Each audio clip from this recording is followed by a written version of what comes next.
বয়স 50-এর ঘর পেরিয়ে গিয়েছে বহুদিন।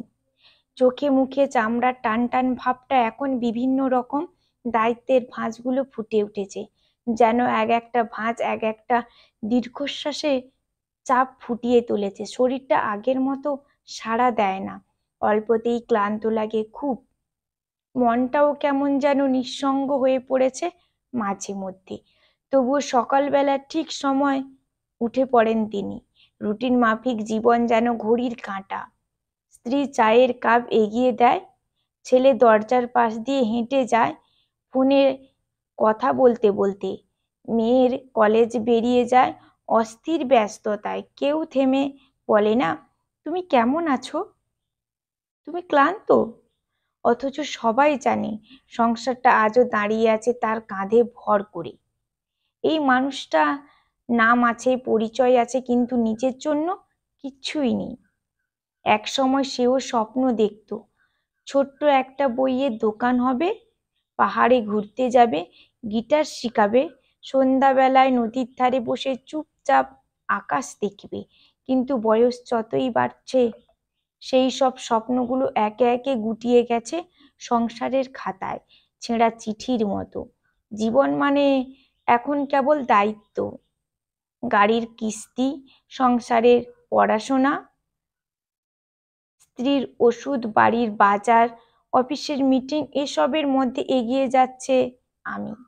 বন্ধুত্বের সঙ্গে দেখা হয় না, গল্প হয় না, পাড়ার মোড়ে চায়ের দোকানে আড্ডাটাও বহুদিন আগে বন্ধ হয়ে গেছে। ছাদের উঠে চাঁদ দেখা হয় না, এমনকি নিজের জন্মদিনে একটা ফোনও আর আসে না।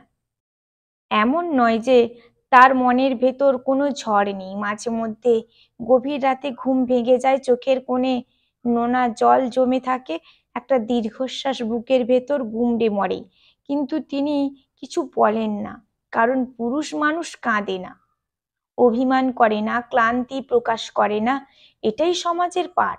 তবু ভেতরে ভেতরে তিনি প্রতিদিন একটু করে ভেঙে পড়েন, একটু করে মরে যান।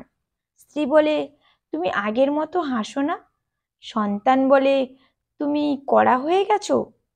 অফিস বলে, তোমার মধ্যে আগের সেই এনার্জি নেই।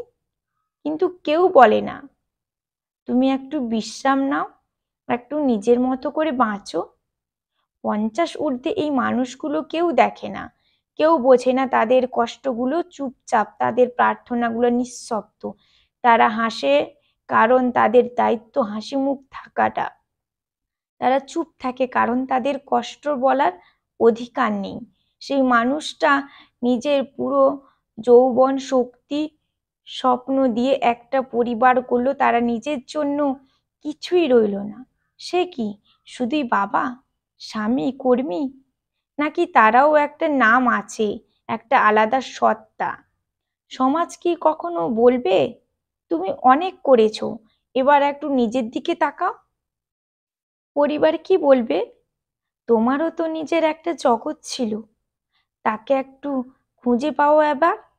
নাকি একটা মানুষটাকেও চুপচাপই ঝরে যেতে হবে, ঠিক যেমন বসন্তর শেষে পাতা ঝরে পড়ে, নীরবে নিঃশব্দে?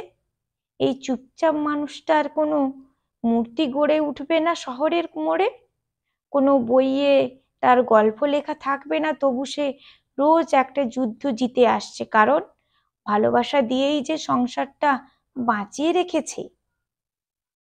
কলমে অনুরাধা ঘোষ, কণ্ঠে সুষমা।